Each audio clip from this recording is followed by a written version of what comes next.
DD214 Gaming podcast is for mature audiences only. Any videos, music, or entertainment not originating from DD214 Gaming is used and covered under Section 107 of the Copyright Act of 1976, also known as fair use. Opinions expressed are our own and do not represent any DoD or U.S. government entities as a whole. This podcast is for entertainment purposes only. Viewer and listener discretion is advised. You are no longer alone now, because we have you.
Good morning, everybody.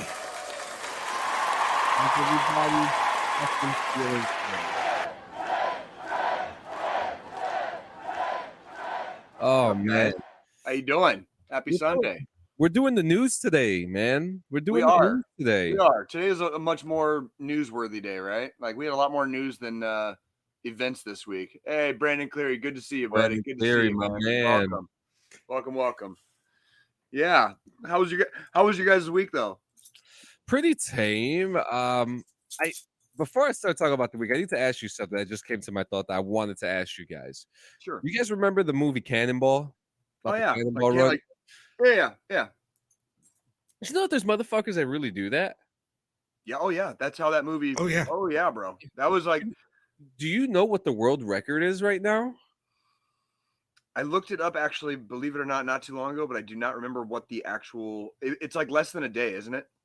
Is it less than a day? Just over. Just over a day. Just over. Yeah, it's just over 24 hours. Yeah, it's like 25 hours, and from coast to coast. Yeah, and not just that, they broke. Oh yeah, the same dude. I can't remember their names, but the same dudes broke the record twice. Pretty sure the same dudes broke like every fucking federal law fucking regarding fucking like speed on a fucking interstate, dude. Too, by the way. Yeah, they were able to get it done because they did it during COVID.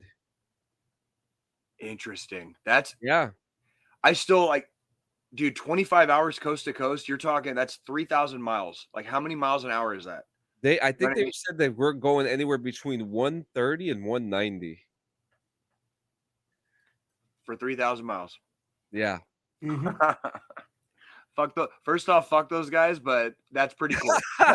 but that's pretty cool. I'm not gonna lie. Like it's like my brain is like twisted in knots. Like that's. Yeah, there are definitely people that do Cannonball Run. Whoops. Jesus. That was supposed to go somewhere else. The only thing inherently wrong with that is, you know, if you're in a vehicle and you get hit by anything going 130 to 190 miles an hour, everything disintegrates and nobody lives. That's the only slightly dangerous to do that, but it is pretty cool. It is pretty cool they fucking made it. I'm not gonna lie. That's pretty cool they fucking made it. So I mean that's a hell of a record too. So that's something. That's pretty balls out. I don't typically speed like that. I'm not a fan of the whole like I drive like a grandma. I like roller coasters. I don't need to do it while I'm fucking driving. You know what I'm saying? Like that's I'm just saying. That's just me. I'm getting old. I'm just me. The thing is, for me, when I'm driving, I don't trust the other people around me, so I drive safe as fuck because I don't trust the other people around me. Yeah. Like, I'm one of those buy the DMV book type of guys where, 2 to 3 car lengths between me and the car in front of me. It drives the missus fucking insane because she's like, you could get closer. And I'm like, yeah, but if that person has to slam on their fucking brakes from this distance, I'm stopping. If I was closer, I'm rear-ending the fuck out of it. We got bumped here in Kansas City actually not very long ago. We got bumped on the 435, and it was like, yeah, defensive driving is a thing, and we encourage everybody to freaking employ it because it's a carnival. It's a carnival on the street sometimes, dude. Like I definitely don't need to be driving 130 miles an hour. I don't know about everybody else, but I don't need to be. So yeah. Just that. No, go ahead. What were you going to say, Squilini? Back to talking about the cannonball run. The interesting thing is these guys, they mod the fuck out these cars. Oh my God. They have it to where like the entire back seat yanked out. The tanks, the gas tanks. Mm-hmm. They literally like the back seat and the trunk is just a giant extra gas tank. And they pull a lot of the weight out of the cars. So that way they're getting better fuel efficiency because the cars are lighter. Plus, when you're adding an extra like 100-gallon fucking gas tank. So that way, what it is a lot of the time it's just it's a giant extra tank filled with fuel that has a pump. So while you're going down the road, the passenger is hanging out the fucking window, pumping the gas back into the main tank. It's kind of interesting, is it not? Like it's like, and like the technology, and not just that. One of the more interesting things that they put these antennas. They need to put these antennas on their cars so that they could hear if the helicopters are tracking them through speed or not. Yeah. Oh yeah. That's the part I'm not gonna lie. It fascinates me. It is a what I would call like a holdover from an earlier time of like some outlaw shit where like, and it's kind of a holdover to those days. And it is kind of cool in a way, like just if we're just going to disregard all the safety stuff, you know what I mean? Like it's pretty fucking cool what they do. Like they get like so into it where they make their car as fuel efficient as possible to get the maximum amount out of it. So they don't have to stop. These are the type of motherfuckers. Like you ever heard of like the Baja 500 or the Baja 1000? Yeah. Motherfuckers will put like catheters in just so they don't have to stop to piss. You know what I mean? Like they'll literally like sit there with a bladder and a catheter up their dick. You know what I mean? Like just so they don't have to stop and take a piss. Like if you want it that bad, right? If you want it that bad, like go get it, right? At least look, 24, 25 hours, you could eat junk food for that time to get you going. Oh yeah, dude. You'll be shit. Your stomach will be hurting, but you'll be all right. You'll be all right. Another thing too, I just want to say, I finally spoke to Dylan Mason and why he's been like silent so long, right? Mm-hmm. So I'm going to show you guys this. He's opening up this is opening up in June, I think he said. Oh, let me. So it's opening up Side by Side Gaming over in Mattoon, Illinois. Is that Iowa or Illinois? Mm-hmm. That's Illinois. That's Illinois.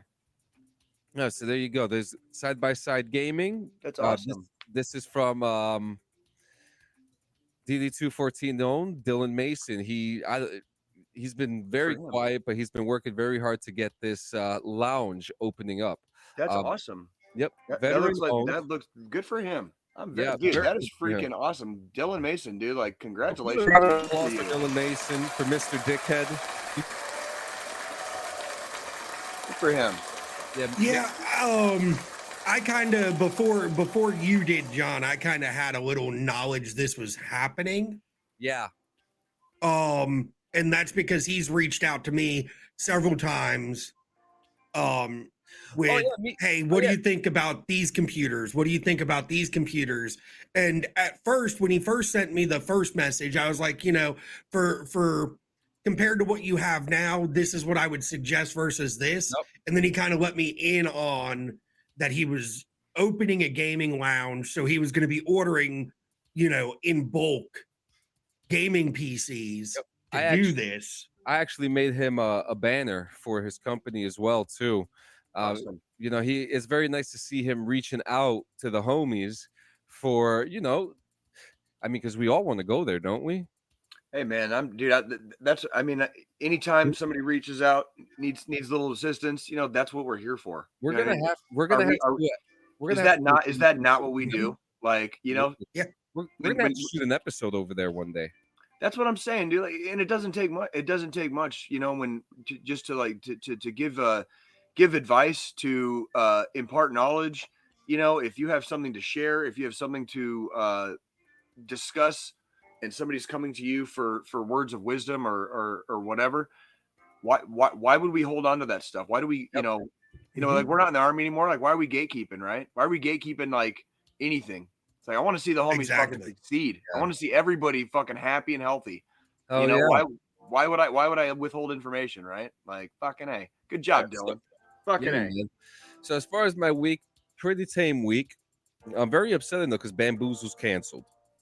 Tell me about this, because you are so much more into this area of life than I am, and like, so please explain to me what the actual. I haven't been to a concert. The last concert I went to was a couple days before COVID lockdowns happened.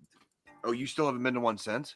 I haven't been to one since. Oh, John. My last show was my favorite band, Thrice. I remember that. Yep, I remember that. Show. And there was so Bamboozle is. You guys are familiar with the Warped Tour, obviously, right? Sure. It's what the Warped Tour. Yeah, it's like what the Warped Tour is. It's just way bigger. And because Warped Tour doesn't technically exist anymore, right? Bamboozle kind of took place of that for New Jersey. It was New Jersey's biggest festival. It had a variety of groups. Okay. But this year had a lineup, right? And I was actually personally excited. I'm going to read off a few bands that maybe you may even find. Sure. All right, so the Friday day was supposed to be Acacia Strain, Cane Hill, Jack Distortion, Fiddlehead, Motionless in White, Attila the Hun, and a Cinco de Mayo party hosted by Santea. Saturday, which was the day that I really was excited for, Bad Omens, Limp Bizkit, Say Anything, Trippie Redd, and Steve Aoki. Okay. He did the emo night dance party. And then that Sunday was actually going to be Jay's favorite band, Papa Roach. Oh my fucking God. And Sayasin Finch and Saves the Day. So the festival got canceled because they couldn't get the licenses for it, right? Or like they failed to achieve them. So wait, so it was canceled because of a lack of interest? Is that what I'm hearing? Of a lack of license. License for what though? To get the fairgrounds. How do they pretty announce much what it? How do they announce the shit before they didn't have all that shit? I couldn't even. That's the part I'm not. That's the part I'm not really. Squillini's in fucking festival fucking land. They have festivals over by him all the fucking time. Right. So you know how these things go. Like, well, see, and that's the thing. So here, when we have festivals and stuff like that, big music festivals, they're done at one of our outdoor amphitheaters. They're not done at like the fairgrounds, or places like exactly. that. So we actually have venues in my area dedicated for when these festivals come to town. Mm-hmm. However, in areas like, for John, for instance, they were going to need to pretty much rent out the entire fairgrounds for 3 or 4 days. Yeah. And from a legality standpoint, and obviously the state making money off of it, there's licensing you have to get from the state to say, hey, we're needing licensing to have X amount of potential people be there. This type of land. Pyrotechnics, this type of land, this is the layout.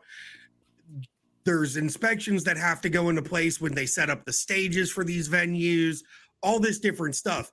And a lot of the times with these venues, the licensing doesn't fully go through until last minute. Interesting. And that's what happened here. You know, that's really interesting. Yeah, that's the part where I'm like, that would be, I mean, you can, what was that thing I sent? Where Drew Barrymore just decided to say fuck you to the Oh yeah, hang on to that. Hang on to that. Okay. Oh, because it seems I do want to talk about that. Yeah, kind of a fucking similar thing. We're just like fucking pretty much last minute, just like fuck you. You know what I mean? Like just a very last minute fuck you, and it's just like and now anybody that wanted to go to that shit is asked out basically. And well, that's kind of because this birthed about 15 concerts this week, except for the big bands like Pop Roach and Limp Bizkit who decided to go back home. But the smaller bands like Say a Sin and like Bad Omens, the real motherfuckers. The real motherfuckers. Real motherfuckers. I was actually because like tonight, there's 2 shows happening in 2 like areas that are in proximity of me. I'm going to see The Devil Wears, possibly going to see either The Devil Wears Prada or Bad Omens tonight. Now, why can't you do both? Now here's the plan. Devil Wears Prada is the second band playing at Starland, which is right down the block from me. Okay. And then we would have to drive 37 minutes all the way to Montclair to see the final band, Bad Omens. So it kind of works. There may be you might miss if you see Devil Wears Prada, if you leave Devil Wears Prada maybe like 15 minutes before their set ends, like 3 songs before they end. Yep. And then drive, and you might miss the first or second song of Bad Omens. Like that's like I've never quite done this, but I know some concert junkies, and like that's the shit they do. That's the fucking shit they do. So like there's shows happening, but today it's what balance are we gonna go with today? Because if I go to Montclair to see at the Wellmont Theater. It sounds like a good time. Why wouldn't you want? We'll be seeing a cinematic experience sitting down. Ben Davies, good to see you, buddy. Ben Davies, my man. Good to see you. Fucking from across the pond, dude. We got some. Hey, congratulations to Ben Davies, by the way. You got a new fucking king now, right? I saw that shit. You got coronated officially. Congratulations to King Charles. Wearing his Snoke robe. Dude, did you see like the crown and the scepters he had and shit, dude? Like I saw a picture of it. This shit fascinates me. Like we're so removed now in our culture. The whole process of like monarchies and royalty. Like it just fascinates me at this point. It's like it's kind of like watching history. You know, like that's how they've been doing it for hundreds of years, and like, yep. And now, anywho, Ben Davies, good to see you, buddy. Always. So now part of the concerts. So now part of my week, but I got some reviews. I got 4 reviews today. Okay, hell yeah. I want to start off with one that Jay's been waiting for me to start. Yellowstone. Okay. Which how are we talking about the whole thing, or like which season, or no, I just started it. I just want to say I am in. With the news coming out that after season 5, Yellowstone is canceled, is done. I was gonna say, Brandon, so you're right, Brandon. Squilini, we lost you. Oh shit! What the hell? I think your camera shut off. Yeah, dude. Like Devil Wears Prada is a great figure out how to. But yeah. So what? What I was gonna say was there we go. Yellowstone starts hot like fire. You know what I mean? And then like as you get like past like no spoilers, it's still a fresh show. But no spoilers, but it does fall into a few TV trope traps by like season 3, season 4, which I think you already know. I've read up. The first couple seasons are fucking money, dude. Like it's fucking like Rip is the ultimate badass. You know what I mean? Like the characters are all the shit. You know what I mean? Like they are fucking Do not fuck with us. You're fucking with the wrong people. It's almost kind of like what Red Dead Redemption would be in modern times. Modern times. Basically, the story is intriguing. The characters are great. The great great story. So modern day cowboys, right? Yeah. Like literal modern day cowboys, right? So like that's like. yeah, so I'm excited to run through that. I'm also pretty excited because after reading all the drama that's been going on, Kevin Costner is working on a passion project of his. If you guys have been following, he's working on a movie called Horizon, which tells the tale of American expansion in the West during the 1800s. And it's going to be a 4-movie epic where it takes place 15 years before and 15 years after the Civil War. And a lot of this is the biggest reason why he's not in Yellowstone anymore. That, you know, how would I put this?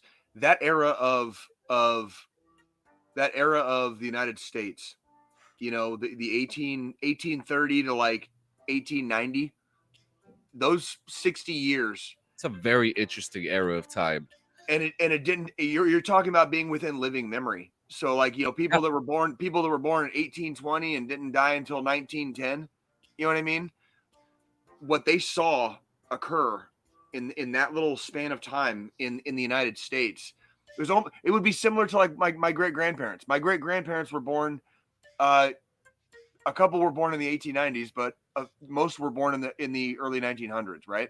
Yeah, they were born in the early 1900s before fucking people learned how to fly, and by the time they were in their 70s, we had fucking landed on the moon.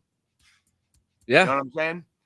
Like, we went from fucking standing feet on the ground, like we can't do shit about fuck as far as like flying around unless we're in a fucking hot air balloon, to we're like we're walking on the moon, like dipping our nuts in fucking moon dust. You know what I'm saying? It's like so crazy how time has advanced, and I'm actually super excited to see the westward movie. The westward expansion was a big deal, and it's a big deal historically, and it oftentimes it is a story that gets very untold a lot. Yeah, and I heard that they kind of tell that story in 1883 as well, and going into 1923 also. To an extent, I will absolutely hold 1883 up to this day. If you want an actual depiction of what life in the Wild West was like, and I'm not talking about a cow, I'm not talking about a cow town. I'm not talking about gunfights at the OK Corral. Yep. I'm talking about if you needed to move from fucking point A to point B and you had to cross fucking wild country to get there. That is the single most realistic depiction of how fucking brutal we're brutal the Wild West was. We're talking like Oregon Trail vibes. It was one of the best depictions of the West as well. It was fucking brutal. Just like that. Like, that is the only word to describe it. Brutal. Like, people die for nothing. You get a snake bite, you die. Okay, yeah. You break a bone and it gets fucking infected, you die. Yeah. Okay. You get an infected tooth and they pull it out, but they don't pull all the chunks out and stays infected, you fucking die. Yeah. You're trying to cross a river and your wagon falls apart and you can't swim, you drown. Okay. Oh, by the way, the natives are restless. They don't like you. So they're going to come after you too every chance they get. Oh, by the way, there's bandits that have guns. They like to rob fucking wagon trains. They're coming too. And they like you die. Like, it. I've learned a lot. I've learned a lot from my time in Red Dead, believe it or not. And it's funny because I've been reading so much. About like what the West actually was like. And it's not what people think, you know? It happened. Things happened. They basically forced civilization on the West. Like, I mean, when I say forced, I mean like face fucked it. Like, face fucked the West with civilization, because like civilization did not belong in any of those areas at that time. And we really, like, when you talk about westward expansion, like those 60 years, so much happened and so much occurred, and there was no slowing down there was a push, and the push just never stopped. They like absolutely. There's a scene in Dances with Wolves when Kevin Costner's talking to the medicine man that's his friend, and the guy asks like how many white people are coming, and he just says like the stars in the sky. Like, they're not stopping. They're not stopping. And we didn't. And that was really, boy, that there's a lot of history there. There's a lot. Yeah. Horizon is going to be a epic tale. Now, my next review is a show, the new. No, you're good. It's very interesting talk. I get passionate about the West. I have to show you my Mid-Journey photos. My next review is the next Apple TV epic called Silo.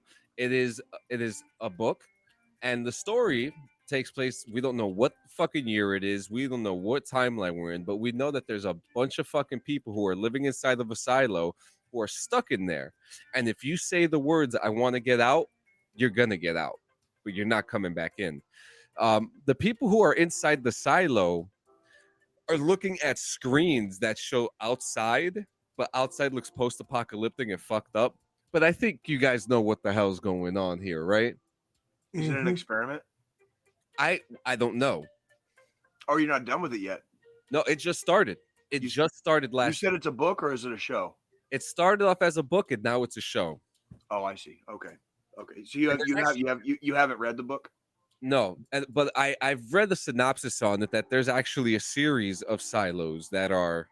That wouldn't surprise me.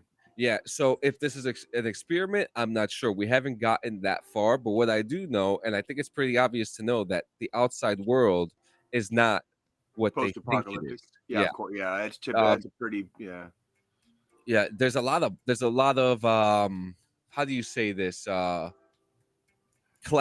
a class system. Obviously, you're dealing with a rebellion that happened 140 years before, but before that, no one knows how they got there or why they're there or who made the silo. So it's like the army. We're just doing it because we've always done it this way. Yeah. Like so far, the story is intriguing. It has a great cast, and sign me up. Sign me up. Now I got 2 wonderful game reviews. I'm going to start off with Hogwarts Legacy. Oh, here we go. I'm excited about this one. I want to hear your fucking thoughts. So story-wise, it's ace. You know, the Easter eggs are there, the little things, you know, it's all there. Are you okay, Jay? Yeah, you're breaking up. You were breaking up for a second. My internet's wonky. Am I still breaking up? Little bit. Yeah. Little bit. Holy shit. This is what I'm gonna do, boys. I'll be right back. There you go. Joe, tell me about your week real quick while John fixes the shit.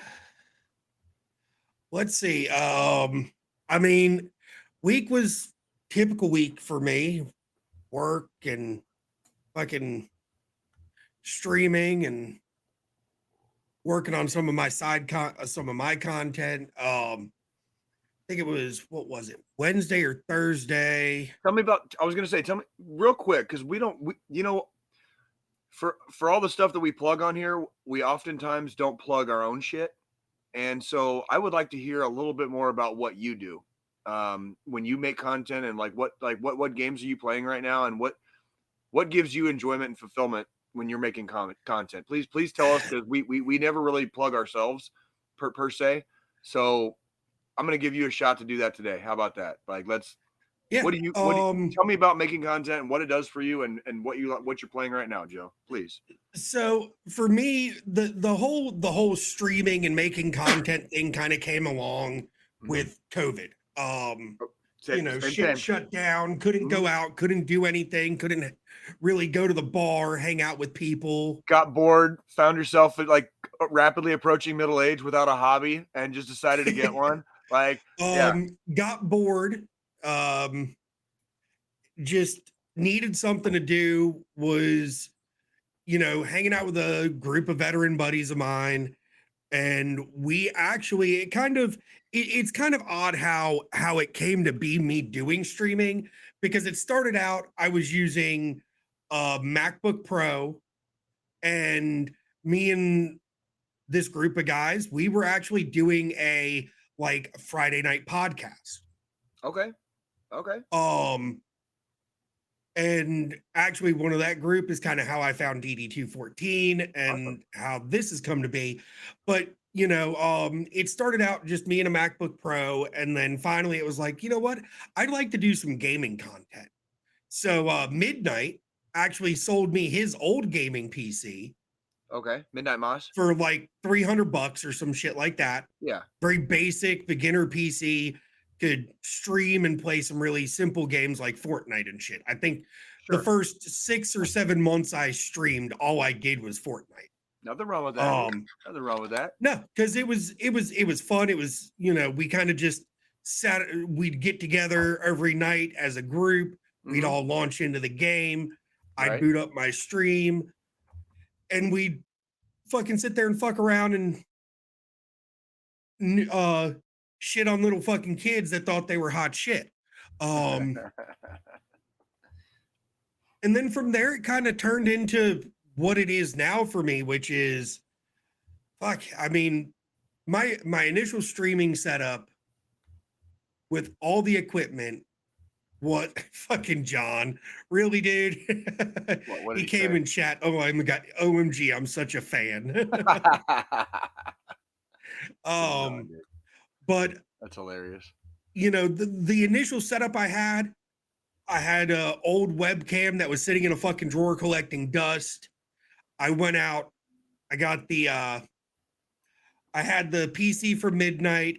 I bought a cheap like $50 mouse keyboard gaming headset combo set from fucking Walmart, really crappy equipment. But it worked, right? But it worked because it was during COVID.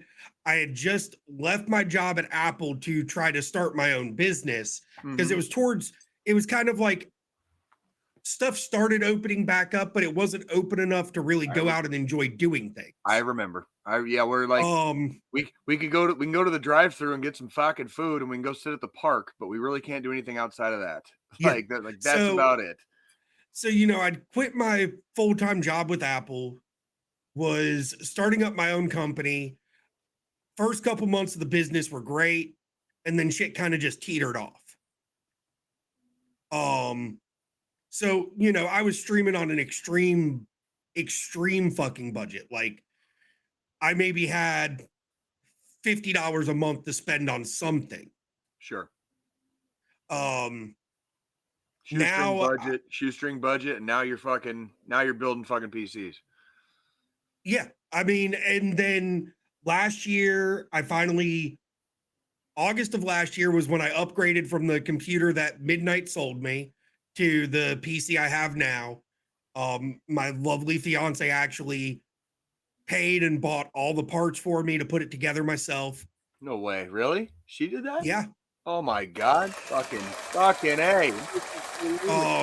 Fucking A.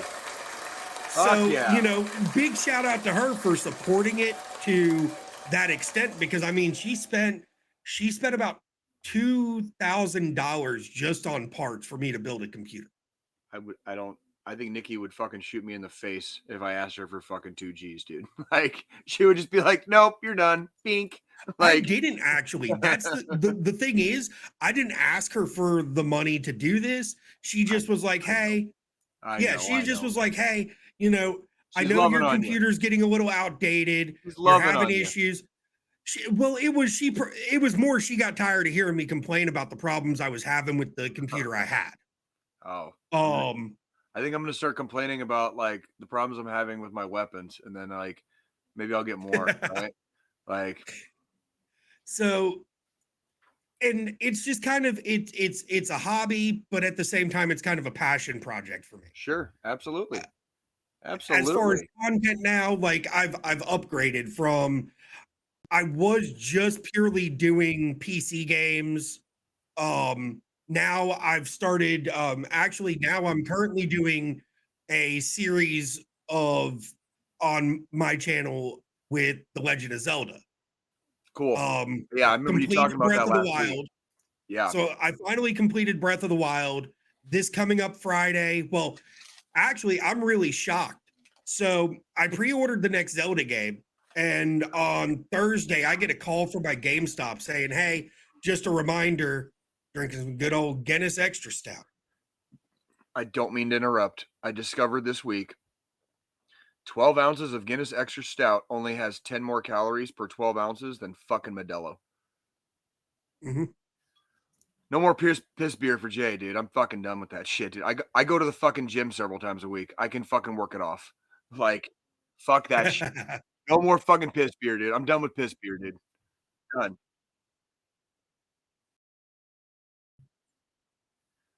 Dylan, dude, we are so fucking happy for you, dude. Like, seriously. Fucking welcome. Good to see you. And fucking, we are fucking so proud of you, dude. Like, keep kicking ass, dude. Love what you're fucking. This whole conversation started because we were talking about what you were doing. So, anywho. So, actually pretty surprised because GameStop called me to remind me of my pre-order for the new Zelda game, and then was like, "Oh, and by the way, we're doing a midnight release." Yeah. I'm like, Are you gonna stream? Are you gonna stream like after midnight after you get it? I'm not gonna pick it up till Friday after work. Oh, okay.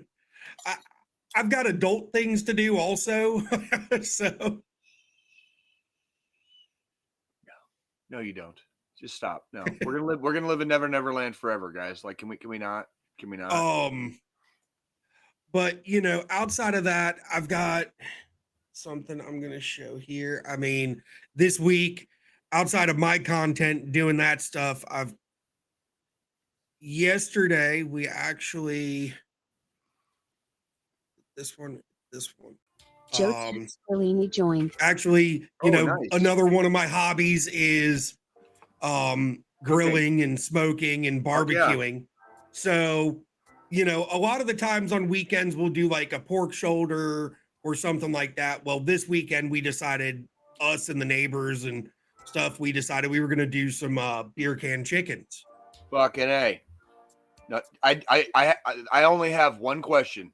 Was it fucking delicious? Oh yeah. Fucking A. I still have fucking A. You did what? I have about half of a chicken left still. Fuck. So what I'm going to do with that other half is I'm going to take it, I'm going to chop it up, make some chicken salad for chicken salad sandwiches for the week. God damn it, dude. Shrimp gumbo, shrimp salad. You got fried shrimp, boiled shrimp.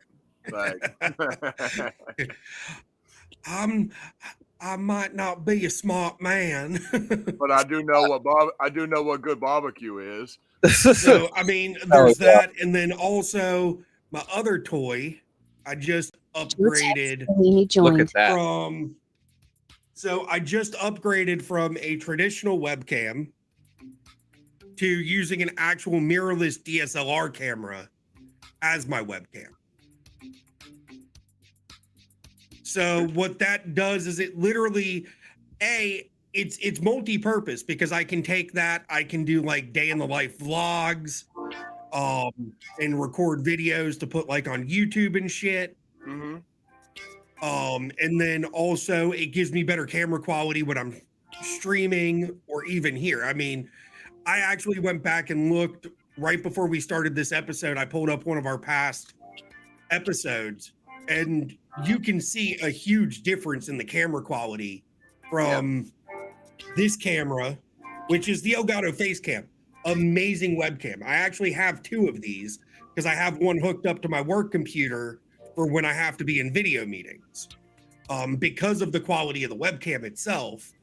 But for this, it was time to upgrade that finally. Something I've been looking at for a while. Now that I finally got the capture card to be able to capture Switch gameplay and stream my Switch, I was like, okay, now let's go ahead and just make the plunge, spend a couple $100 on a camera. It's not, top of the line or anything, but it does what I need it to do. Fucking A. I love it. Was that your? It looks really good, man. It was a great investment. That was kind of your week, huh? So, kind of your week? Yeah, that was my week. I try to live a very simple life. We love you, Joe. We love you. Now, I do have to mention, though, getting this camera, I did have to promise the missus that for the rest of the year, the most I spend on computer/streaming equipment is maybe buying one video game a month. Because if there's even any worth it. Promise her the rest of the year, like anytime she needs the dishes done, dude. Like fucking. You know what's real funny about that is that what's funny is that that's the deal, and there's only maybe like 4 good games coming out this year. Dude, I was gonna say, like, you're not even gonna be able to buy. You're not even gonna be able to buy a game. You're not gonna be able to buy a game a month, homie. There ain't gonna be a fucking game a month coming out, dude. Like, they all suck shit. Well, like, and right that's now. the thing. Like, Tears of the Kingdom is the last game I was Frenchie? even fucking looking forward to this year. I ended up getting a refund for Jedi Survivor. I never even installed it You just said fuck. You straight said fuck it. You because just so said many fuck people were having issues. I'll wait, and probably around Christmas time, I'll pick it back up Steam because Summer Sale. it. Maybe. Because by then, at least, hopefully by then, they've patched the bugs and the issues with it enough to where it'll be a playable game. I know. I'm kind of like the nerd in the group because I'm not a nerd, right? I'm also not the guy spending my fucking money on shitty games. I just want to throw that out there, and that's not a slight against either of you. That is just a factual statement. That's why we got the Game Pass. Thank you, John. That's exactly right. Like, I'm like, see, how in the fuck as a casual am I ever supposed to get back into gaming? Like, actually back into gaming when like this is like the status of the fucking industry right now. How in the fuck can I, as a casual, ever get back into gaming? You tell me. You guys tell me. Well, see, and that's kind of where we circle back to a couple weeks ago when we were talking about the new Zelda game coming out and how Nintendo's literally the only company I can trust at this point and to pre-order a game from. And we know GTA 6 is probably going to be awesome. We know that. I mean, Rockstar, for all of their failings lately and for all of the milking of the tit that they did with GTA 5, for all of that bullshit, we know GTA 6 is probably going to be fucking awesome. That being said, what comes between now and then? Because, like, as the casual of the crew here, like, I'm still playing Red Dead Redemption 2 and Ghost of Tsushima and fucking games that came out fucking years ago. So and that's the thing. I'm here for Starfield. Right. I fingers crossed, John. I'm fingers crossed. I am gonna try it.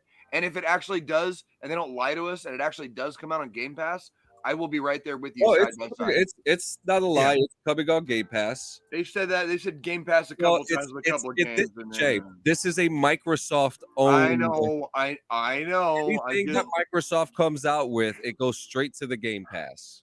I'm a wounded animal, John. I've been hurt too many times. I've just been hurt. I just don't trust anymore because I've been hurt too many times. And that's the thing, Jay. So you're a casual gamer. John, he streams, but I still say John's more of a casual gamer too, because he's like streaming Red Dead Online. He streams RP stuff. Me, and now Sons of the Forest. I'm a content guy. Yes, I'm buying these games and I'm paying for these games, even though they might be shitty, because I'm trying to save casual gamers like yourself, Jay, the time of having to play these crappy games. And I appreciate I appreciate that. I do appreciate then you can go through and, look at my content and see my gripes and complaints and issues that I have with these titles and be like, okay, well, no, I'm not going to fucking buy this shit. Do you guys want to hear a funny story about me pre-ordering a game and getting disappointed, and that's pretty much where it stopped for me. And our friend of the podcast, Chris Bodette, can attest to this, dude. Fucking Duke Nukem Forever. Oh yeah, that game was. I pre-ordered that game. I ordered the special edition set, the whole fucking 9, and I was like, I'm never doing this again. I'm never doing this again. Unless I know the game literally sucks my dick. You know what I mean? Yeah. Like what Squirrelian was saying, my I don't consider myself a casual gamer. I consider myself a casual streamer. There you go. Because I do play a lot of games. I know you. I was gonna say I know you. I play a lot of different games that people don't, sure. see. And we're talking about Town of Salem. We're talking about Door Kickers, Ready or Not. I play but casual streamer I'll take. But you have offended me, sir. I'm kidding. No, but you have offended him. But here's the thing: you're streaming. My streaming is more promotional based to promote everything that I do instead of what you do. You're a streamer. Yeah, but see, that's the thing. So you're a avid indie gamer. That's because like door kickers, the games that you mentioned, they're very indie games. Yeah. They're not mainstream. Whereas the first person shooters or like, you know what I mean? Where, like you said, I'm a streamer, I'm a content creator on the video game front. All my content outside of this podcast is 100% video game related in some way, shape, or form. And most of them are AAA titles too. Exactly. Because you helped me realize I shouldn't buy Gotham Knights. I actually, because I still have the game, it's no longer installed. I think the 2 streams that I played it, that you actually came in and watched so you could see gameplay before you made the poll to buy it, that's all I played of it. And the mechanics were good, but the story just wasn't 100% there for me. Inconsistent, yeah. I did like that, in the game, you could rapidly, like on the fly, in between mission sets, you could change whether you were going to play as Nightwing, so as Dick Grayson, or Red Hood Jason Todd, or Damian Wayne Robin, or Barbara Gordon's Batgirl. You could rapidly switch between which one of the Bat family you played as, which was nice because then, depending on the mission, you could say, okay, well, this mission I'm going to need brute force, so I'm going Jason Todd. Yep. This mission, I need to be a little bit more tech savvy, so I'm going to go Batgirl. And it's things like that because everything else was good about that game. Like the gameplay was good, but the story just didn't hold up. And that's something that we're worried about with Starfield as well. It looks like the gameplay is going to hold up. Guess we're going to find out. You know what I mean? Yeah, and we're going to find out. That's what I come to. Well, I was just gonna say that's when I come to Hogwarts, because like the story is fantastic, but as far as mechanics, the biggest issue that I have is the sensitivity. No matter how low or how high I put it, I still have a hard time with angles with this game. What kind of angles? What kind of angles are you talking about? I just think the stick is too sensitive. It's a third person game, so I think what I'm more used to is more centered third person, where you get more like an angle. Does that make sense, Squilini? You get more like an angle third person view, which it's great because you get more perspective. You get more perspective of the rooms, which are beautiful. Like everything, it looks so good. The design elements in this game, like I think the reason it took so long for the game to launch and they kept pushing it back some was because of the design elements. Yeah. I mean, every little aspect within Hogwarts Castle, within Hogsmeade, within any of the villages and towns you go into in that game, the architectural detail is spot on.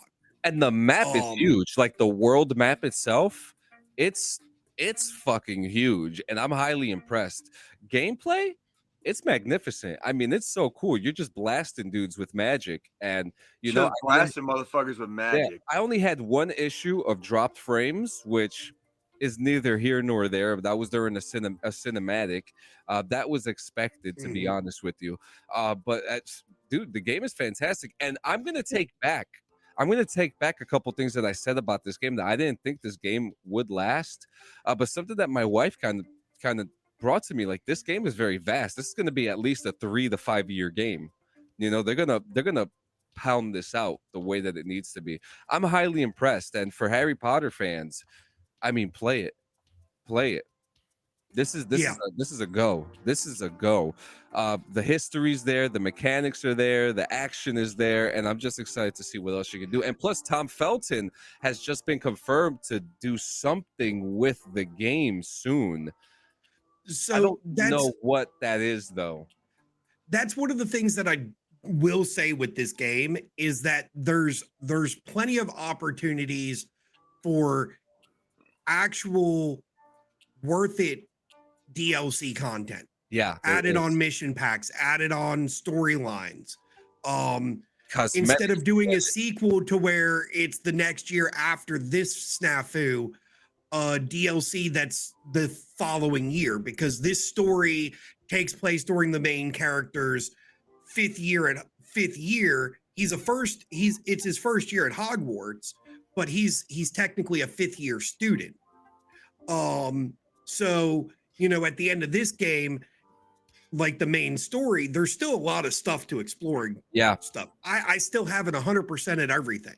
Yeah, I have to say, except the main storyline. One of the coolest things about this game, and I got Bully vibes off of this. You ever played Bully? Oh yeah. Mm-hmm. You know how like you have to go to school, but then you still have some of these missions that you have to do. The only thing about with Bully is that you're timed. You don't really have like you're not really timed when you have to come to school. It's more linear, but just that aspect of like having like you have school, but then you have so much to do. There is so much to do, and I think this game is gonna last a couple of years. Brandon says, I kind of feel bad. Last single player RPG I played was Xenoblade Chronicles 2, and no one's mad at you about that, man. No one is mad. That is a good game. And my last, yeah. But yeah, no, that's the thing with some games. Like a lot of what I find enjoyment in nowadays is single player stuff. Like shit, I've been playing Assassin's Creed Valhalla since it came out. Oh God. I mean, you could always go back to an Assassin's Creed game. I go back to Unity every now and then, to be honest with you. Unity is probably Unity next to 3 is my two favorite ones. Oh man. What did you have after Hogwarts? Sons of the Forest. All right, I want to hear about this. Tell us about this, because you said you're streaming this now too. Yeah, I have one. I have a couple clips actually. Hang on. Let's see if I can pull this. Hey, real quick, while you're pulling that up, did we have a retro game of the week this week? Just out of curiosity. No, that's next week. Okay, I was just curious. Okay, so yeah, Sons of the Forest. Right now, it's in early access. It's a fantastic game. I didn't play the first one, so if you guys have played the first one, you guys would know a hell of a lot more than than I would. It's gonna get loud. 1 second. Hang on. Oh. Okay. Keep that right there. To start off, you're in a helicopter. You're part of like a special forces group or a police group of some sort, and your helicopter crashes on a mountain somewhere. And you have a couple of stuff, some survival stuff, an axe, some tape, a little bit of food, and it's like Hatchet. It's like Hatchet. You remember that shit?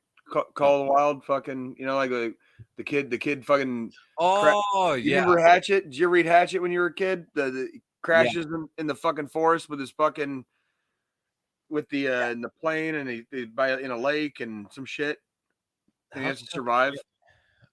Let me make sure that this isn't being played on. Okay, sorry about that. So I wanted to make sure that when I show these clips.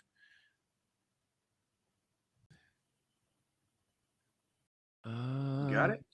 Yeah. There it goes. There you are. Yep, I see it. So as you can see here, this is so the game you have to survive, and I'm playing with Yumi and Lure this game, and what's fucking cool about this is that as you can see, we're you could build. You see how long our wall is? Yeah. That is what we're building. Okay, so you're doing a lot of building, you're doing a lot of surviving. This clip right here is of just building the wall. So you see a bunch of trees, you have terrain all over the place. Your job is to survive before getting eaten. Eaten by what? One of those. Let's see if I can get a better like that. So these enemies are cannibals. There are cannibals that are in the island, and they're vicious. Okay, so you pretty much have to defend yourself from that. And that's this is the game. You go around, build forts, you build traps to keep yourself alive. And that's it. You could craft a lot of weapons, as you can see. And actually, look, this is actually funny too. You can actually throw the logs at your enemies. That's funny. Yeah, you can actually throw the logs at your enemies to kind of defend yourself and give yourself a little bit of that edge real quick. As you can see, I throw it right here. Boom, boom. Yeah. Kind of And sucks it didn't like knock his ass over though. Yeah, they're pretty strong. These cannibals have been there for a while. This is something I want to show too. This is one of the coolest mechanics I have ever seen in a video game, ever. And I know it's simple, okay? I know it's simple. It's just wood cutting, right? Mm-hmm. But look at the detail of the wood cut, okay? The textures of it look fantastic. You're cutting the wood, you're making a wall, but what I'm doing there is I'm actually making a defense so that enemies can't climb over the wall. Right. At least not comfortably. Yeah. What else we got here? And then this is just another one of me like just chopping the wood and stuff like that. This is another one. There's caves that you could go into.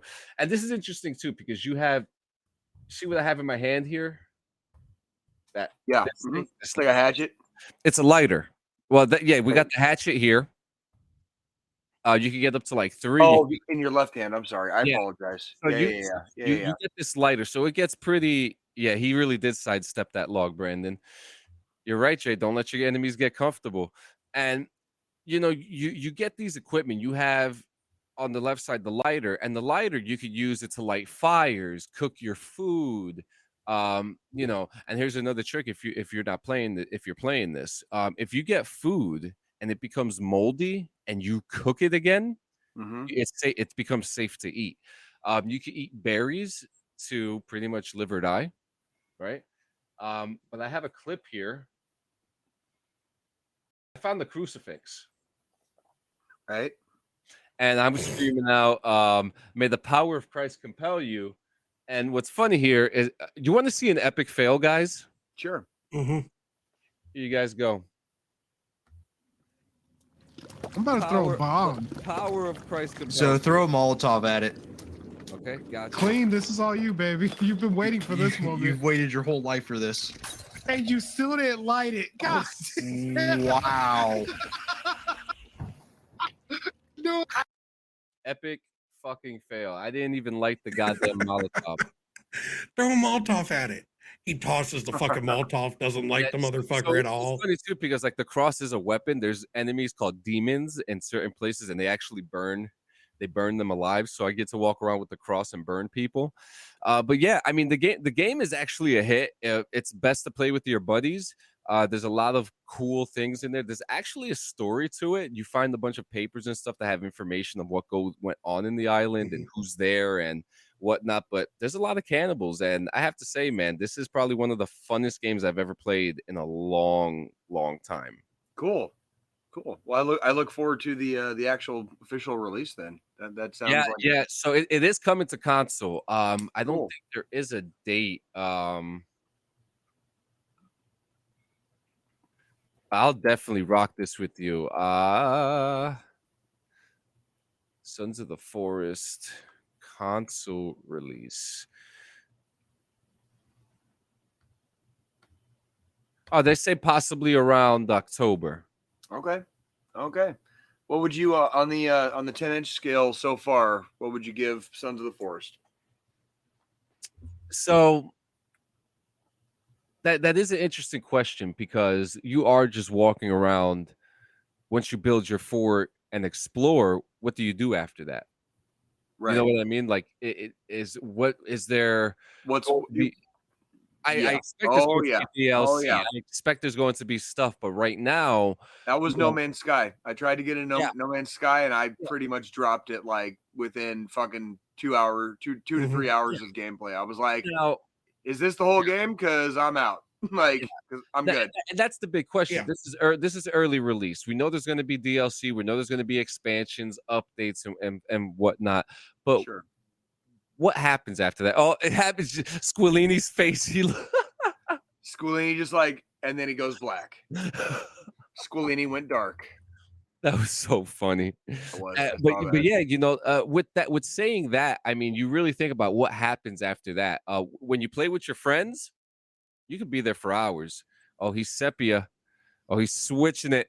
He's switching the camera. But I'm gonna right now. I'm going to give this game a 7.5. What the fuck? You're good, Joe. You're good. We'll be right here, my brother. But yeah, I'm gonna give it a 7.5 out of 10 right now. Okay. It's very strong. It's very strong. I'm interested to see. I'm interested to see what the how it's going to turn out. Like upon official release, and like if they do in fact like add anything to it or whatever, because that might. Yeah. I could see that kind of hurting it. You know what I mean? So Yeah, it's going to be very interesting. The first one apparently had more of a story, but I mean, you could build stuff. We have electricity. We have a rain catcher. We stopped eating the humans because we realized when you eat the humans, they get bigger and they Really? get angrier. Yeah, they get bigger and they get angrier. So interesting. yep. So we're gonna run a commercial real quick. Give Squilini a second to see if he could get that going. We'll be right back after this. Fucking A. Join the army today and be Or not? Join the army today and be part of something bigger than yourself. You'll get to do important work, like filling out paperwork and scrubbing toilets. But hey, it's all part of the job. Whether you're working in an office or in the field, you'll be part of a team that is dedicated to serving their country and occasionally saving the world from aliens or supervillains. And who knows, you might just get to shoot a gun someday. Just make sure you aim for the target and not your own foot. So, if you're looking for a career that will challenge you and give you the chance to wear a snazzy uniform, join the army today and become a part of a proud and occasionally wacky tradition. Get ready for a journey into the world of video game lore with You, Me, and Lore. Hosts Brandon and Kenny take you on a thrilling adventure through the background stories of your favorite games. Currently, they cover two of the biggest titles, Halo and Death Stranding. Learn about Master Chief's battles in Halo and uncover the secrets behind the mysterious world of Death Stranding. These games offer more than just action and adventure, they offer rich stories that are waiting to be explored. Join Brandon and Kenny as they dive deeper into the lore and bring you the insights and information that make these games truly unforgettable. Subscribe to You, Me, and Lore now and never miss a beat in the exciting world of video game lore. And while the tech guy still runs his... Oh, wait, he's back. I think he's coming. I see him in there. Oh, wow, he's got no internet connection. Squilini, are you there? What? Oh my God. Interessante. He's probably gonna come right back in. So we got some. Joe Tex Quillini joined. There he is. Is it? I hear you. Yep. Wait, it's not moving. Oh shit, I think he's got my internet problems now, guys. Oh boy.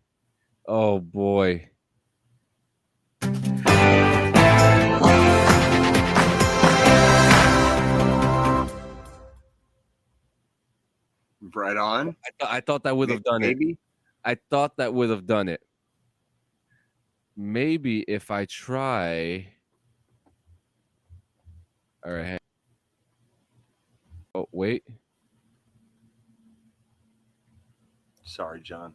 No. Oh, wait. I'm trying stuff too. Yeah, no, we're trying to figure. Oh, he's gonna do a quick restart, and he's gonna be right back. Funny too. I was about to use my. Tell you what, I'll tell. I didn't have much of a week. So I'll get through mine real quick. We watched Red Dragon this week. So obviously this is a movie seen a few times. It wasn't really anything new. Yeah. But upon rewatch, definitely always fun to kind of like re-immerse into the Hannibal, waters sometimes, when you're kind of like a slight horror thriller fan. You know what I mean? Mm-hmm. And so it really never gets old. It just this is one of those movies. You know, the whole kit and caboodle started with Silence of the Lambs. That was actually not the first Hannibal Lecter movie. There's one with there's one that was made in the 80s before Silence of the Lambs. But anywho, when Silence of the Lambs happened, it like kicked off this whole thing. And Thomas Harris and his novels and the character of Hannibal Lecter and everything that kind of revolves around him in that kind of little universe. Every once in a while, it's kind of fun to go back to. So we watched Red Dragon, fun movie. We had some laughs. You know what I mean? Like we kind of like made fun of a couple. You know, there's a couple scenes where we kind of made fun of stuff. Like, you know, yeah, it's a serial killer movie, but there's also, you know, it's a movie, so it's fun to make fun of stuff, right? Yeah. Here's the cool part. So we're watching Red Dragon, and I look over at my goddess, and I'm like, dude, we should like totally rewatch like the TV series Hannibal. Yeah, that was a fucking amazing goddamn TV series. Like it really, really was. Like on like multiple levels, and not just the fact that like what I loved the most about that TV series, like above everything else, is like they took like all the stories you already knew and all these characters you already knew so well, and they didn't change them. They didn't change them entirely. They didn't change them entirely, but they changed them. They changed them just enough, and they changed the story just enough so you didn't know quite what was going to happen next. I just saw your comment, Joe. Sorry. And like you're good. Yeah, so like me and my beautiful girlfriend Nikki have now started rewatching the TV series Hannibal. We started with season 1, episode 1 yesterday, actually. Or no, 2 days ago. And so we'll be watching episode 2 here probably shortly, or sometime later today, and we're probably going to make our way. We're going to probably take a buzzsaw through 3 seasons of Hannibal here very shortly. Nice. All right. Yeah. And then last night, we were very, very fortunate. We have a lot of really wonderful people in our lives, and one of Nikki's good friends treated us to a Royals game last night. And so instead of like, you know, doing security and having Jay's Roadhouse, I got to sit in the stands and just enjoy a game, right? Well, this game was special because one of the players for that formerly played for the Royals retired last night, and he chose to retire as a Royal. And he was a member of he was a standing member of our very, very wonderful 2014 and 2015 ball clubs that both took the AL pennant. Run. Yeah, both took the AL pennant, one World Series trophy, and you know the one that we didn't win, we were 90 feet away from home plate, right? Like with the tying run. So like it was there were some magical years here in Kansas City, and you know seeing a retirement like before a ball game, like that was kind of an experience. That's special. It really was, dude. And like the dude got like it's Lorenzo Kane, and like it's Locaine, man. It's like I love Locaine. You know what I mean? Like he was the man. He was the American League Championship Series MVP in 2014. So when we had this magical run in 2014, we didn't lose a single game in the American League side of the playoffs. Yeah. And that was the year we weren't even supposed to be there. We tied with Oakland, and we had to fucking play a one-game. That was that documentary I watched with you at your house too. Yeah, we had to play a one-game playoff just to get into the playoffs because we tied with Oakland on the last day of the goddamn season, and then we beat Oakland to go to the fucking divisional series, and then starting in the divisional series, we did not lose a single game until the World Series. So like every the divisional series and the championship series were both sweeps. Like we swept everyone, did not lose. Yeah, and this is a team that was not supposed to make the playoffs. Like everybody was like, they're not making the playoffs. Like it's the fucking Royals. You know, they've sucked since fucking George Brett retired. You know, Lottie freaking da, right? I remember that year too with that shit. It was insane. And the next year, we came back and everybody was like, it was a fluke. It was a fluke. And we got in all these like fucking fist fights, like all kinds of brawls with different teams and ball clubs. And like we had, like the shirt I wore last night said straight out of Kaufman. And it was from that year. And it was because everybody was like talking shit and was like, you guys are a fluke. You guys are a fluke. And then they won the World Series that year. That was actually the name of one of our Kansas City episodes too. Oh no, Kansas City Blues. Our next Kansas City episode will be called Straight Out of Kaufman. Yeah. Crazy motherfucker named Jay. I'm up on your face every single day. It's actually a nice little DD214 Easter egg with a photo of Jay, which it used to be our thing. Our podcast cover. It was probably our best one. I'm not gonna lie to you. I was thinking about it the other day. One of these days, we need to take every single theme song we've had, opening and closing, and we need to do like an entire mashup and just put that on YouTube for like all the theme songs. Because we'd have like a good like 8 or 10 minutes probably at this point of like the different through the different eras. You know what I mean? That'd be cool. But anywho, great night at the ballpark. Not gonna lie, Jay shed a couple of tears. It got a little emotional. Locane started thanking his mom, and like he was having a hard time like holding on because he like they brought out the manager for the championship teams. They brought out fucking Alex Gordon. Okay, of course Salvi was there. Fucking Salvador Perez. He was there. El Capitan, man. He's our team captain right now. Yep. He's only the third team captain in fucking Royals history, by the way. Only the third one to ever get to wear the C.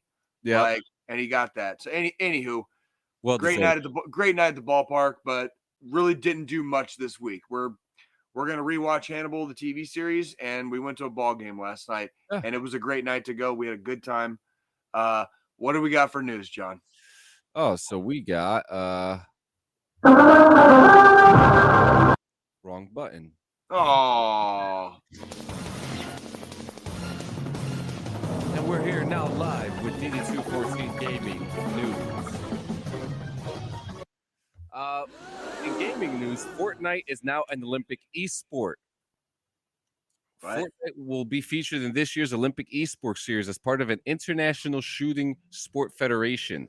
The International Olympic Committee announced this week. What this means is that there will be a shooting competition that takes place in Fortnite as part of the Olympics, with 12 different players from Fortnite's competitive scene taking part.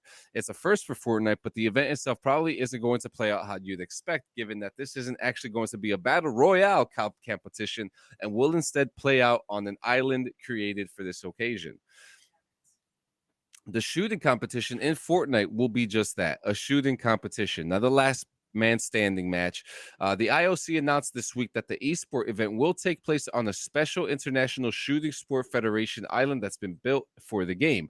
The competition will be an invitational event and will involve 12 players from the Fortnite Championship Series. It will feature a special international shooting sport federation island, which will be designed to reflect sports shooting competition. Players will be tested on their target aiming accuracy, just as sports shooters would do in competition. But again, Fortnite players would not expect from an Olympic competition featuring the game, and probably not the most entertaining version of Fortnite that we could see. This is not just the only video game that's part of the Esports Olympic series.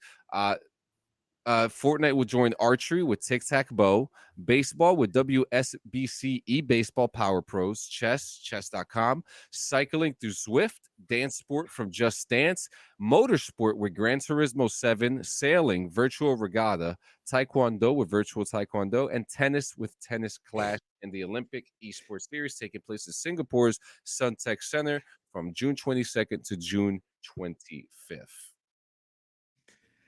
Boring. Boo. So I'm just I've got to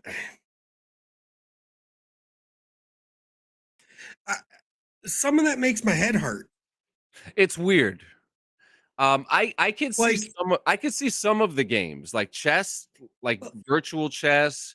If GTA carjacking isn't part of this, then I'm not watching. Yeah, thank you, Squillini. Thank you, because Yeah. I mean, here's my thing. Why take a battle royale? You're taking everything Yeah. about video games and you're taking all the fucking fun Well, out. Like Brandon said here, like, why take Fortnite and do a 12-person shooting competition? No, it needs to be battle a royale. proper fucking Fortnite battle royale. Like, the whole point of Fortnite and it even being an esport is because of the competition and the tournaments and that happens in the actual battle royale version of the fucking game. That's like going to a face fucking competition and like watching people do it missionary. Yeah. Exactly. What the fuck? You know what I mean? Like that. This ain't what I fucking paid my fucking ticket to fucking see, homies. You know what I mean? Like I didn't come for fucking vanilla. Okay, this is 31 flavors. All right, like I want my fucking ice cream. All right, and it's not fucking vanilla. That shit sounds fucking stupid, homie. Dumb. Boo. What's next, John? All right. So the Video Game Hall of Fame has taken place. And this year we obviously have the class of 2023. Some holdover finalists are Angry Birds, FIFA International Soccer, GoldenEye, NBA 2K, Wii Sports. But the new finalists for this year was Age of Empires, Barbie Fashion Designer, Call of Duty 4 Modern Warfare, Computer Space, The Last of Us, Quake, and Wizardry. I heard a few on there that definitely probably deserve to be in the Hall of Fame. Barbie Fashion Designer, I know that sounds... Is that Nintendo? No, that was a PC game. My sister used to play that game, and it was very... I was going to say, I think we had that because like my little sister freaking, like we had a Nintendo game and then we had like, I think a game or two on the PC. Yeah. Last of Us. What kind of game was that? Was that a fucking floppy disk? Was that a 3.5? Yeah. Yes, it was. It came out for Mac OS. I'm pretty sure we had that. Yeah. The Last of Us is the newest game to be inducted into the Hall of Fame. It coming out in 2013, but it says here, despite debuting in 2013, The Last of Us remains popular because of its quality of gameplay and strength of story.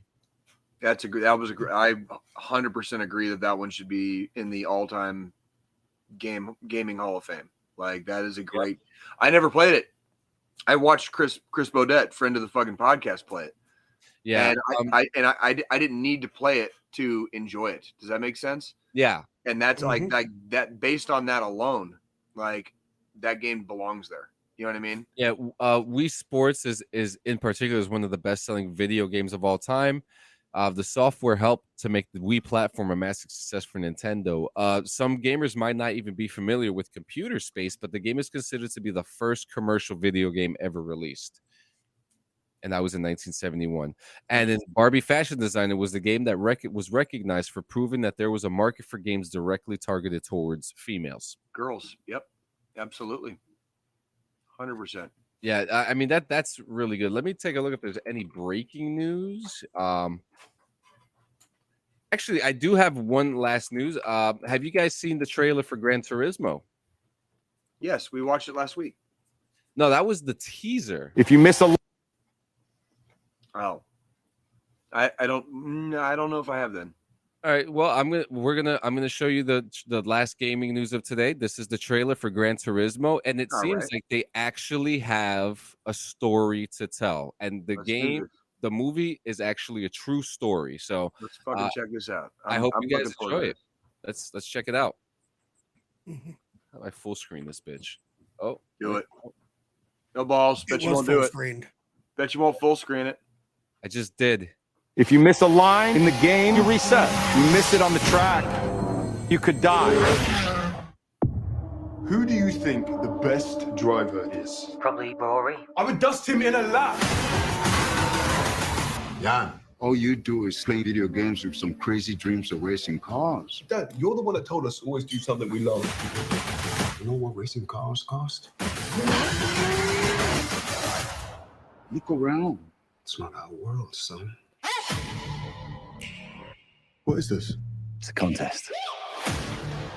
The best Gran Turismo players in the world get a chance to compete in professional racing. Dude, this is real. This is real.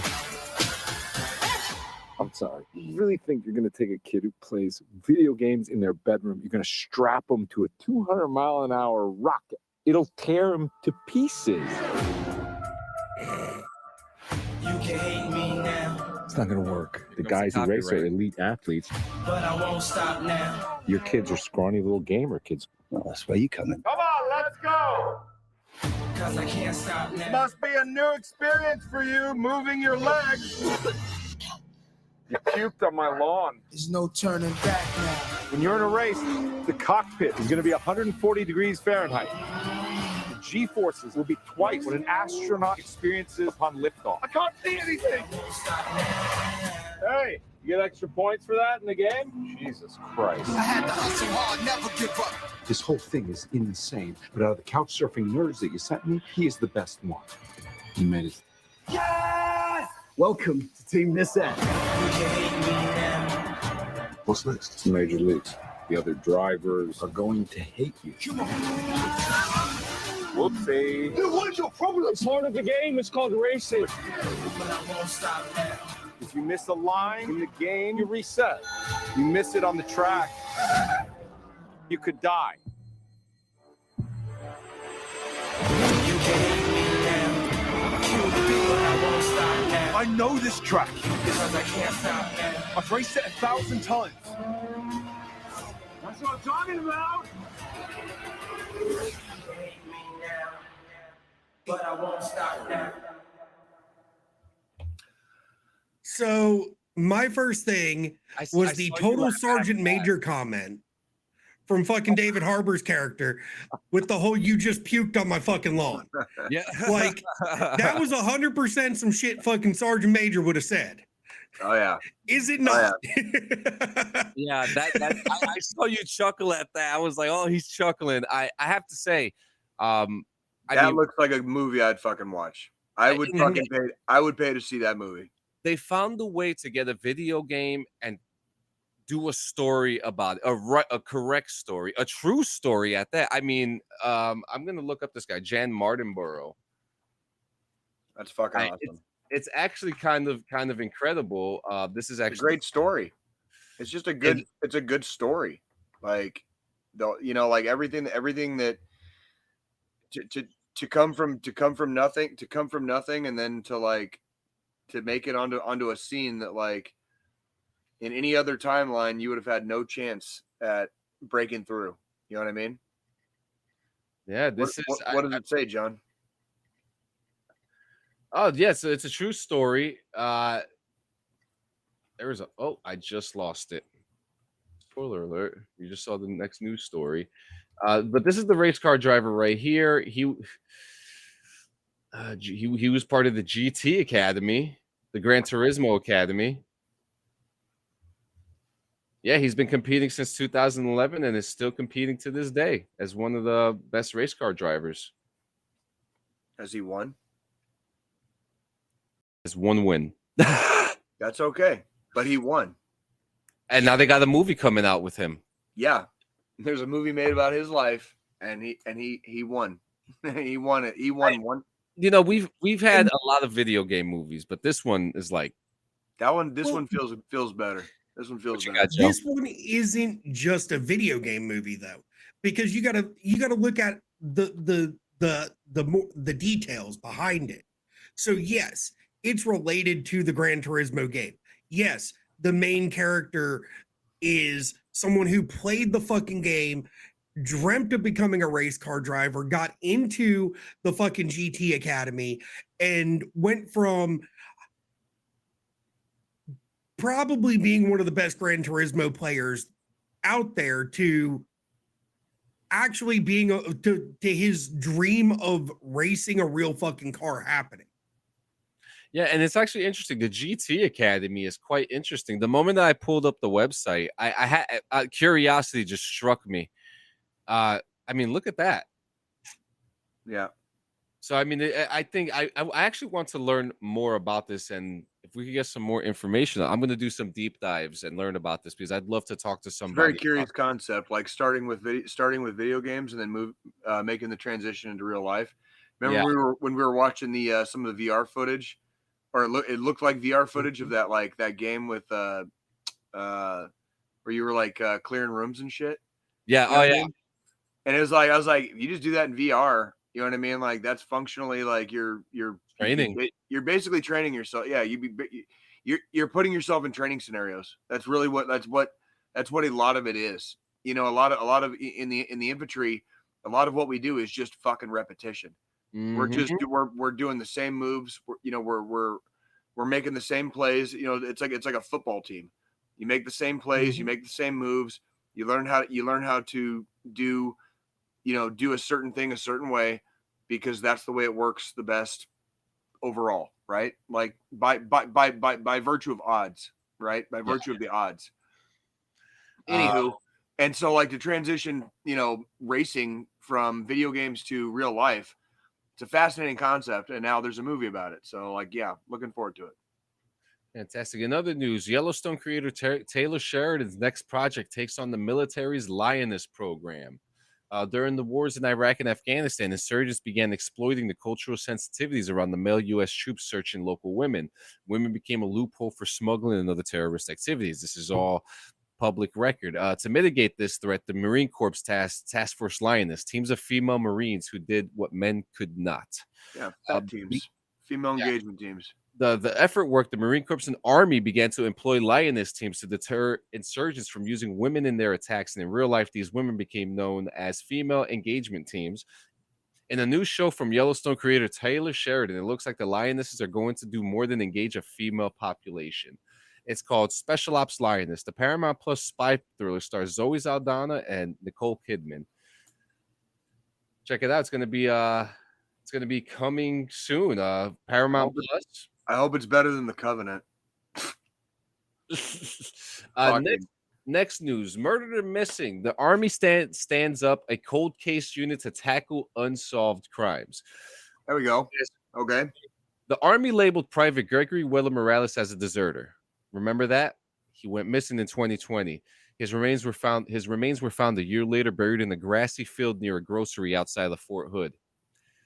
When Private Amanda Gonzalez was 19 years old, pregnant and serving in Germany as an Army cook in 2001, she failed to show up for work one day, and her fellow soldiers busted into her barracks room and found her dead, asphyxiated and presumed murdered. 2 years later, PFC James Nielsen's remains were discovered in a training area in Fort Sill, Oklahoma, and his body had decomposed beyond analysis. Guillen. Okay, there are so many more that these cases have never been brought to light. They're cold cases. They're just unsolved. Yep. But up until last year, the Army didn't have a formal unit to try to close those kinds of difficult investigations. But now, under the shadow of decades of military cold case history and unyielding pressure from families and Congress, the Army is finally building one. Other services created specialized cold case groups years ago, but the Army held off until 2022 when its Criminal Investigation Division, CID, established the cold case unit.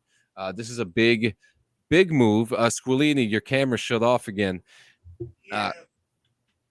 I'm working it. Okay. Griselda Martinez, the sister of cold case victim specialist Enrique Roman Martinez, told military.com that the struggles her family has encountered in getting justice make her think about her mom Maria and how her life was upended by her son's death. These are, I mean, just like in the civilian world, these cases are constantly investigated and sometimes are never solved. People deserve to have closure. And when you know something has happened to a loved one, it doesn't matter if they're in the military or not. You know what I mean? You want some closure. And if your loved one was taken too soon or murdered or when their time wasn't supposed to be theirs, and it's good that, yes, this might be way late in the coming, but as is tradition in the Army, like eventually, like they do the right thing and it's coming around. So I hope this unit makes some headway in a lot of different areas, because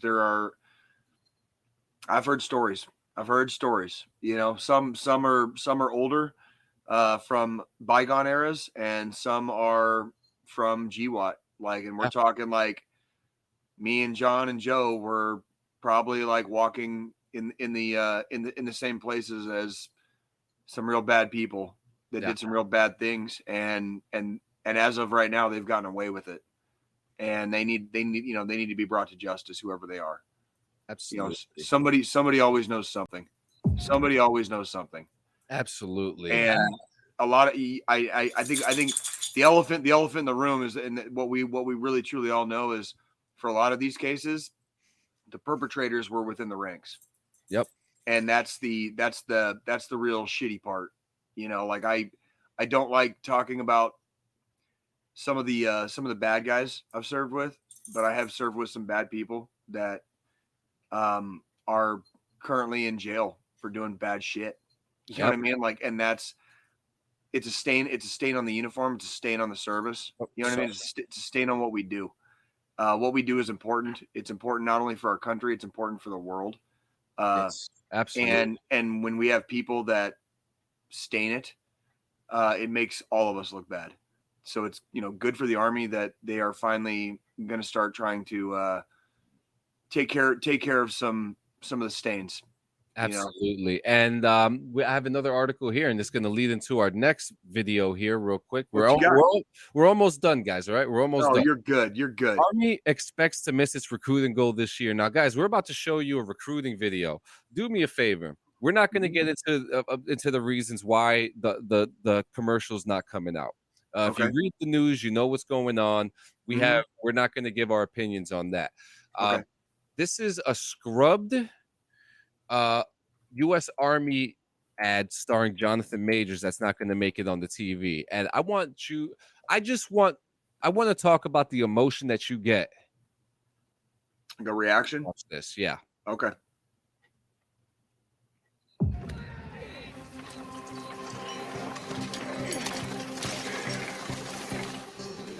Here's a personal question for you. You look into your future. You see a life full of obstacles or possibilities. Back in 1775, the 13 colonies combined their outmatched forces into a unified army, beginning to fight for our nation's independence.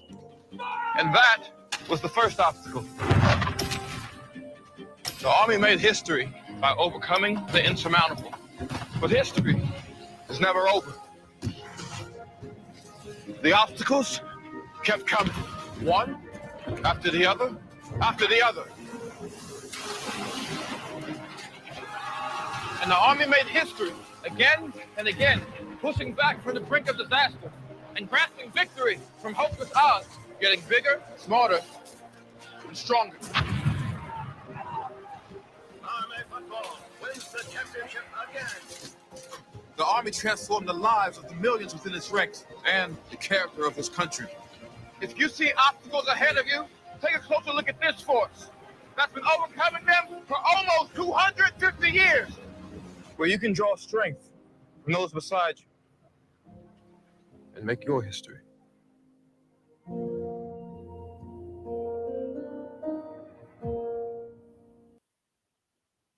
Son of a bitch. The best fucking commercial. Oh, that was one of the best, dude, recruiting commercials I have ever seen in my life. God damn it! If you're looking for like recruiting propaganda, that was probably fucking like one of the fucking best. No, seriously. And here's the thing, and it's not just, you call a spade a spade. So when I say propaganda, you call a spade, okay? But the Army does have a recruiting problem right now. It does have a retention problem right now as well. Okay, another elephant in the room. That was absolutely one of the best fucking like Army recruiting videos I've ever fucking seen in my life. Yeah, and it'll like, I'm going back to the 80s. You know, going back to the original Be All You Can Be, right? Like I grew up in that era. Oh, and that like can be, dude. And when they played, they did the little piano keys at the end with that tone, you know, and it was like, yeah, that was good. That was yeah, fucking bene. That was good. It sucks it's not going to go on the fucking air. And here's the thing that a lot of people forget too. Military service, not just Army, you know, military service in general can be a ginormous stepping stone in your life. You know, it's easy to talk shit about it. It's easy to look down upon. And then yet we get all the kudos. We stood shoulder to shoulder with giants. We do the things that other people only dream of. And then someday, like when they're freaking like old and dying in their beds, they wish they had done, and we get to say we did, right?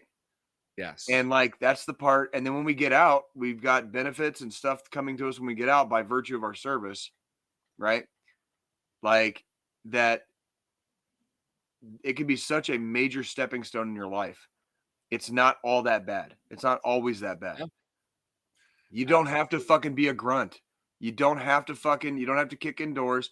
Yes, you will be challenged. Yes, you will be tried, right? But you don't have to do all the stupid shit. Like there's other jobs out there. There's other branches. Fucking Space Force, man. Fucking goddamn Space Force, dude. Like what the fuck is that? Let's fucking check that shit out, right? That's going to be some next level shit, right? I want to be a Space Marine. Dude, I was going to say at some point on some level, they're probably like when the technology gets there, they're going to have like a fucking reaction force. And like that, then we will officially have Space Marines.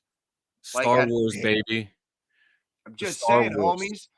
Now we have 2 more articles. Squilini, get that one with the homeboy with the FBI ready to go for the final one. This motherfucker. That motherfucker. This next article. God damn it. All right. I don't know what to make of this article here.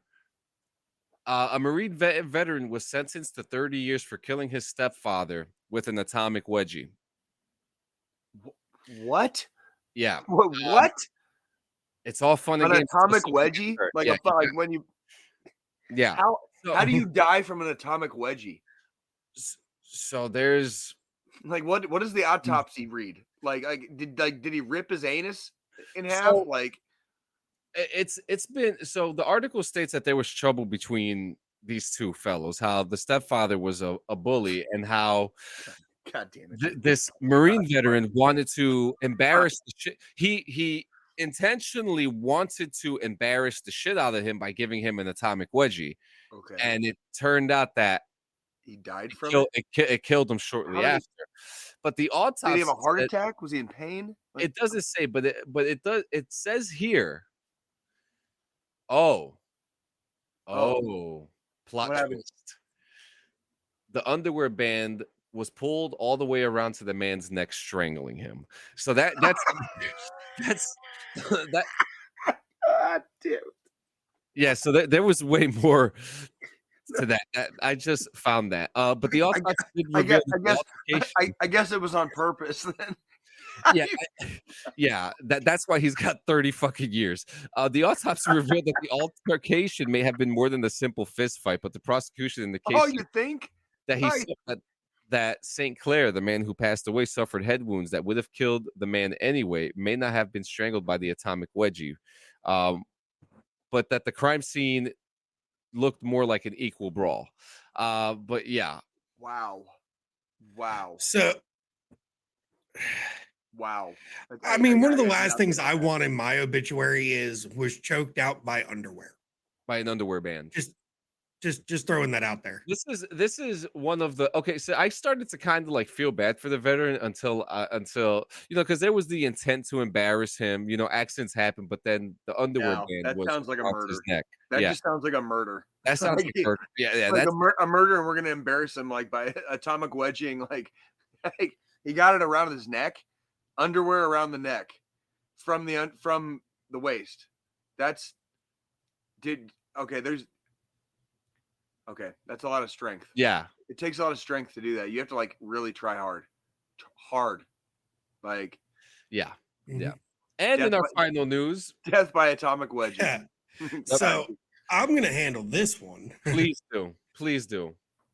So we're going to share this picture. Joined. Oh, look at I do have the article here. So we have a Tennessee Air National Guardsman gets arrested after accepting money. Well, after he applied through a parody website that the FBI pretty much set up called renttahitman.com. Is this? Hang on, I'm going to look this up. It's an actual website. I looked it up. Oh my fucking god! And this is ran by the FBI. Yeah, pretty fucking much. Pretty obvious. It's pretty obvious too. Like, this guy's a fucking idiot. This guy's like beyond a fucking idiot. Like, so in this one, a wannabe assassin looking to use his skills to earn some extra cash is now instead targeting a way to keep out of prison. Heavily in quotes, skills here. Skills, okay? Fucking. So he's trying to find a way to keep out of prison over a bogus murder for hire job application. Authorities recently arrested a Tennessee Air National Guard service member after he reportedly sought work as a hitman on a fake website known to lure would-be criminals. FBI agents earlier this month arrested Josiah Ernesto Garcia, 21, who allegedly attempted to become a hired killer with the parody website renttahitman.com. And it is linked in this fucking Military Times article. Like, I can click on the fucking link for renttahitman.com in this fucking article, according to a criminal complaint filed in the Tennessee District Court. Authorities charged him Thursday for the use of interstate commerce facilities and the commission of murder for hire, the court release added. Garcia reportedly first inquired about employment with the site on February 16th, indicating he possessed military experience and rifle expertise. A few days later, the complaint alleges Garcia, nicknamed Reaper, submitted a resume noting his employment in the state's Air National Guard from July 2021 to present. It remains unclear whether he submitted a cover letter or 3 professional references, as is custom with non-hitman job applications. Don't we have Captain Keely Moriarty? Don't we have a wall of shame that we haven't used in a long time? Yeah, this guy's definitely on it. Like So- with a fucking bullet, dude. This guy's a fucking idiot. So Captain Keely Moriarty, a spokesperson for the Tennessee Military Department, confirmed to Military Times that Garcia enlisted in the Tennessee Air National Guard in July 2021. The fictitious murder for hire website was initially created in 2005 to advertise a cybersecurity startup, but the company never took off. The site administrator later converted it to a satirical web page with pretend testimonies. Caught my husband cheating with the babysitter, and our relationship was terminated after a free public relations consultation. I'm single again and looking to mingle, one fake client wrote. So, oh my god. Oh my god. This fucking idiot, dude. Like, I got bad news for everybody. Like, you can take down the thing there, Joe. I got bad news for everybody, like, real quick. And like, I got to make it very, very clear. Like, you going through basic fucking training does not make you a fucking Sicario. Okay. Like just throwing that out there. Number one. Number two. Okay. Anyone dumb enough to advertise fucking like that you're like for hire for shit like that. This place. I'm going to show it to you right now. This dude deserves to go to jail by virtue of how fucking idiotic he is. Look, guys. You can tell from the website. New merchandise, guys. New merchandise on a Hitman website, right? Because they're going to sell merch for fucking murder, right? Like, no, dude, no. Look, they're HIPAA compliant too. Hey, the dark web is not safe, but we are, right? Like how dumb. I'm just glad this guy's going to be in jail and not like infecting the human population with his seed. Guido and his crew were able to save the day, and they did it on a shoestring budget. Fucking dude! Oh my god! There's like, this you is can like literally tell this fucking thing is a so satire ridiculous. website. Like on so many levels. This kid is no. The answer is just fucking no. Oh, by the way, that little fucking rig he had, his little bullshit fucking AR platform, dude. Fuck that, dude. Fuck that too. I fucking saw that shit and like, no, dude. Like you, like the dude sucks. Okay, like so pretty much it boils down to the FBI intervened, instructing the website owner to set up a phone interview with the aspiring hitman. He passes the phone interview, and then get set up with an in-person meet with an undercover FBI agent. I don't understand how you can be this stupid.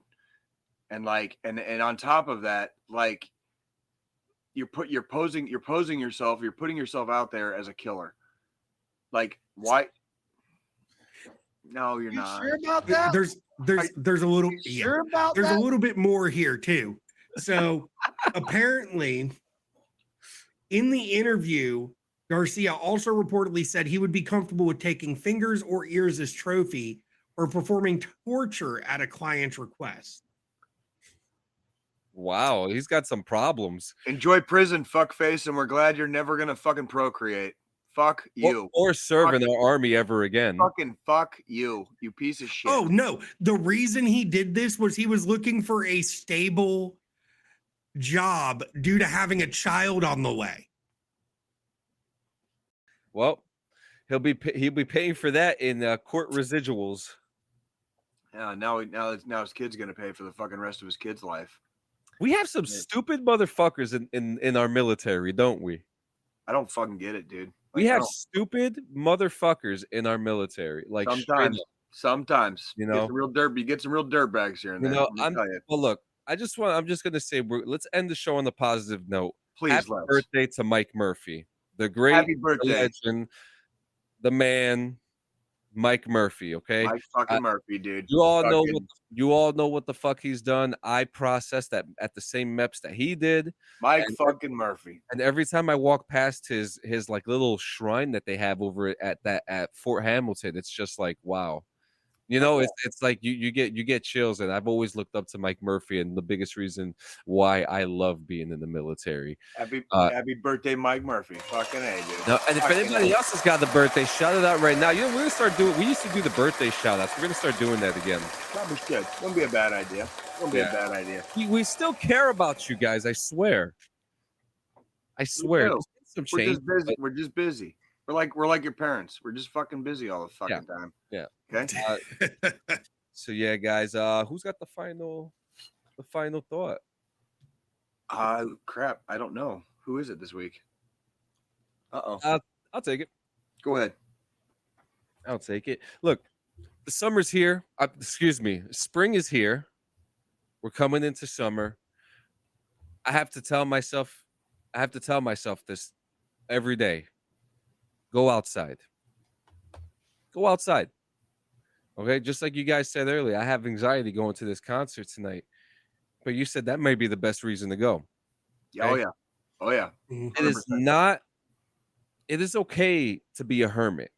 It's okay. But what's not okay is sometimes. But it's not okay to close yourself off from the world to the point where we actually lose you.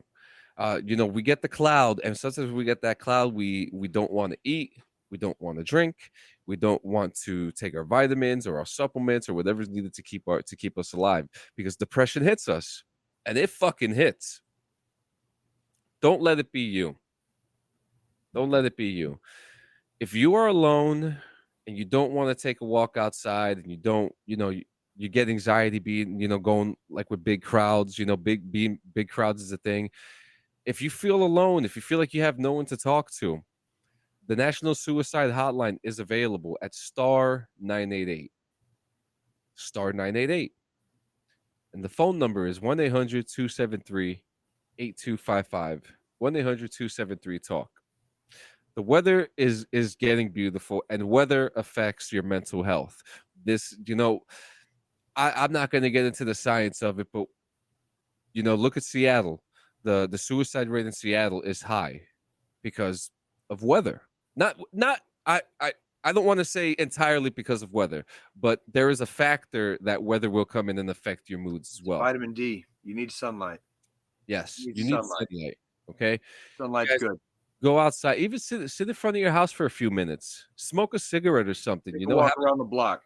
Yeah, take a good walk around the block. Okay, sometimes it's okay to feel the wind blow against your hair and realize that it's not just the people who are here for you, but nature is as well. Okay, you feel that wind blowing.